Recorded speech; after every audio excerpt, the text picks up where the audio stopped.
After Her Majesty passed away on Thursday, September 8, plans were put in place to hold her funeral on September 19 at Westminster Abbey. World leaders such as Joe Biden and Recep Tayyip Erdoğan have said they will attend. However, foreign heads of state and their spouses heading to London for the state funeral for Queen Elizabeth II have been asked to use commercial flights. They have also been told they cannot use their own state cars and will instead be bused en masse from a site in West London. Documents from the Foreign, Commonwealth and Development Office, FCDO, also say only the heads of state and their spouses or partners from each country have been invited to attend the funeral. In the official protocol message regarding the funeral, the FCDO said Westminster Abbey will be so full it will be impossible for more than one senior representative per country and their other half to attend.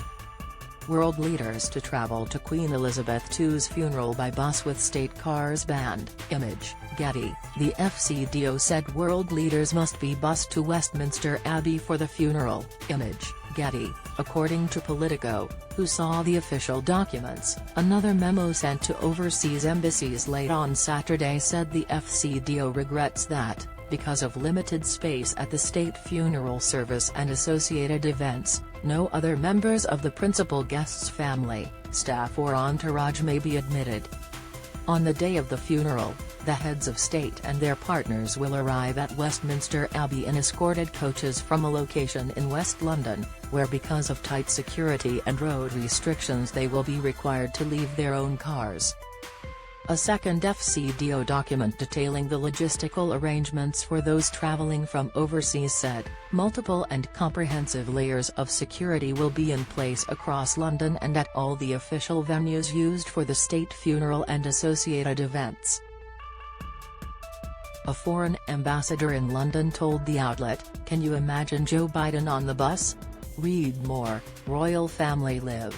King winks at onlooker as he arrives at Palace." Bob Broadhurst said practically every nation on earth is going to want to attend. Image, Sky. US President Mr. Biden has already announced he will attend Her Majesty's funeral, and described the monarch as a steadying presence and a source of comfort and pride for generations of Britons.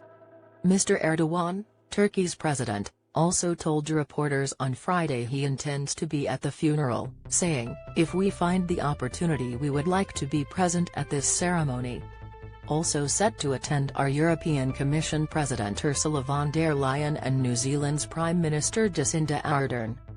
A former cabinet minister who was in government at the time of Margaret Thatcher's funeral in 2013 told Politico, "It would not be surprising if all the crowned heads of state from Europe come, as well as heads of state and heads of government in other countries. It will be a huge diplomatic event. Her Majesty's last contribution to the well-being of our country is to provide an excuse for a huge diplomatic get-together." Her Majesty's coffin is in the Palace of Holyrood House, and will process to St Giles Cathedral. Image, Sky. Trending. Bob Broadhurst, a former Metropolitan Police commander, said Her Majesty's funeral would almost certainly entail the biggest security operation ever seen in the UK. He said, "Practically every nation on earth is going to want to send their king, queen, prime minister or president for the funeral."